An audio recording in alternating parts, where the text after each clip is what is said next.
जो काम पिछले 5-7 दशक में नहीं हुए हैं, वो काम हमें आने वाले 5-7 साल में करने हैं।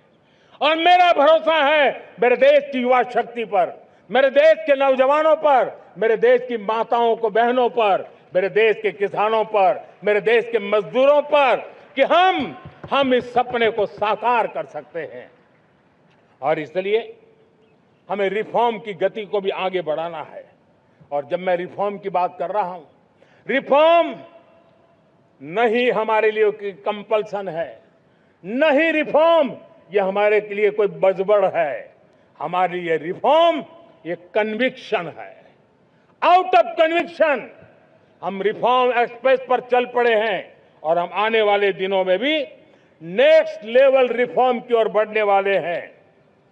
और इसलिए सरकार, समाज, उद्योग, उत्पादक, किसान, हर किसी ने अपनी ट्रेडिशनल व्यवस्थाओं में रिफॉर्म करना पड़ेगा, सोच में रिफॉर्म करना होगा, अपने लक्ष्यों को रिफॉर्म करना होगा। और इसलिए मेरे प्यारे देशवासियों, हमें एक निश्चित दिशा में को लेकर के चलना होगा। मैं आज उस युग को भी याद करना चाहूंगा जब देश,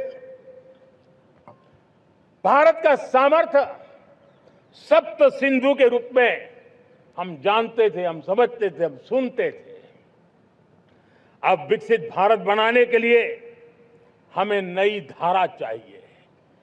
आज लाल किले की प्राचीर से मैं देश के सामने शक्ति की सप्त धारा का आवाहन करता हूं।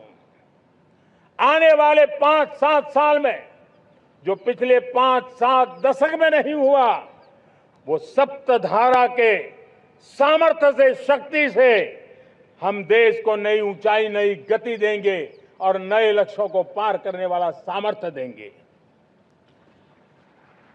और इसके साथ साथ देश की युवा शक्ति का सामर्थ्य का भरपूर राष्ट्र निर्माण में उपयोग होगा, उनकी शक्ति जोड़ी जाएगी। आने वाले दिनों में जब मैं सप्तधारा की बात करता हूं, सप्तधारा की पहली शक्ति है मैन्युफैक्चरिंग पावर। मेरे प्यारे देशवासियों, हमें मैन्युफैक्चरिंग सेक्टर को बहुत आगे बढ़ाना होगा और प्रोडक्शन बढ़ाने के साथ साथ हमें छोटे छोटे पुर्जे भी बनाने हैं और बड़े बड़े प्रोडक्ट भी बनाने हैं। पूरा वैल्यू चेन हमारा होना चाहिए और उसे लेकर के चलना। हमें कंपोनेंट भी चाहिए और हमें कंप्लीट मैन्युफैक्चरिंग भी चाहिए, कंप्लीट प्रोडक्ट भी चाहिए।